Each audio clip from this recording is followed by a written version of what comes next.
बिस्मिल्लाहिर्रहमानिर्रहीम। अस्सलाम वालेकुम व्यूअर्स। कोफ्ता बनाने के लिए मैंने 2 अदद प्याज लिए है, इसको बारीक कटिंग कर लिया। 1 कप कुकिंग ऑयल में मैं इसको फ्राई कर रही हूँ। हल्की आंच पे इसको फ्राई करना है ताकि इसका कलर जो है ज़रा डार्क ना हो। उसके बाद अपने चूल्हे का फ्लेम बंद कर देना और उसको बाहर निकाल लेना है और उसको आधा कप दही के साथ आपने ब्लेंड कर लेना है ताकि हम इसको बाद में यूज़ कर सकें। अब आपने इसी ऑयल में 2 चम्मच लहसुन अदरक का पेस्ट शामिल करना है। 1.5 टेबल स्पून आपने लाल मिर्च का पाउडर लेना है। 1.5 टेबल स्पून आपने धनिया पाउडर लेना है और 1/2 टेबल स्पून हल्दी पाउडर लेना है। थोड़ा सा पानी शामिल करना है इसके अंदर और इसको थोड़ा सा मिक्स कर लें। तमाम मसाले को पानी मिक्स करके मसाला डालने से मसाला जलता नहीं है और जो मिट्टी होती है मसाले में वो भी नीचे बैठ जाती है। आस्ता आस्ता इसमें शामिल करें मसाला कुकिंग ऑयल में और जो आखिर में थोड़ा सा मसाला रह जाए वो आपने इस्तेमाल नहीं करना है क्योंकि इसके अंदर मिट्टी होती है। अब आप इसको मिक्स करें अच्छे तरीके से, यानी कि भूनें। मसाला रेडी हो जाएगा। प्याज हमने ब्लेंड कर ली दही के साथ, आधा कप दही के साथ प्याज ब्लेंड कर ली है, वो इसमें शामिल करें। थोड़ा सा इसको मिक्स करें और चूल्हे का फ्लेम हल्का कर दें।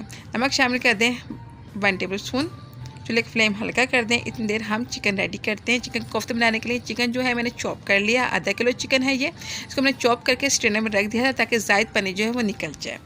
प्याज 2 अदद छोटी प्याज और 3 से 4 अदद हरी मिर्चें और थोड़ी सी अदरक मैंने चॉप कर ली है। पहले आधी शामिल करूँगी इसके अंदर मैं। चॉप हरा धनिया शामिल किया है मैंने।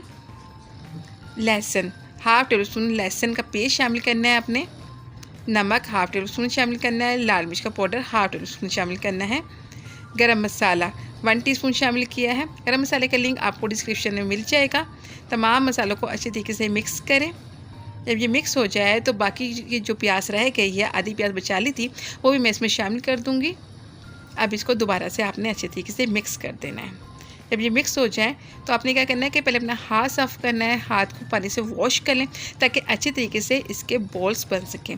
मीट बॉल बनाएं, इस तरीके से आपने मीट बॉल बनाने हैं। देखिए कितना अच्छा सा मीट बॉल बन गया है। इसी तरीके से तमाम मीट बॉल बनाने हैं, लेकिन 1 बाय 1 बनाते जाएँ और मसाले के अंदर शामिल करते जाएँ।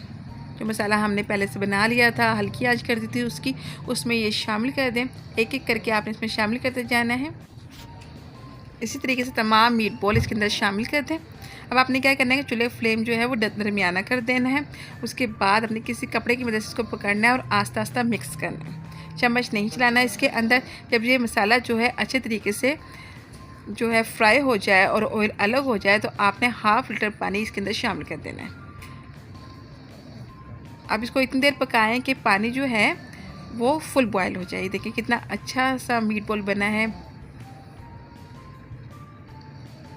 2 से 3 मिनट लगे हैं, पानी बॉयल हो गया है। चूल्हे का फ्लेम हल्का कर दें। अब आपने इसको कवर करके तकरीबन 15 मिनट तक पकाना है। 15 मिनट हो गए हैं। अब इसमें आप चॉप हरा धनिया शामिल करें। गरम मसाला 1 टीस्पून आप इसके अंदर शामिल करना है। इसका लिंक आपको डिस्क्रिप्शन में मिल जाएगा। कोफ्ते बिल्कुल रेडी हो गए हैं। इसको डिश आउट करें। रेसिपी को लाइक शेयर कमेंट ज़रूर कर दीजिएगा। मिलते हैं एक और नई रेसिपी के साथ। शुक्रिया। अल्लाह हाफ़िज़।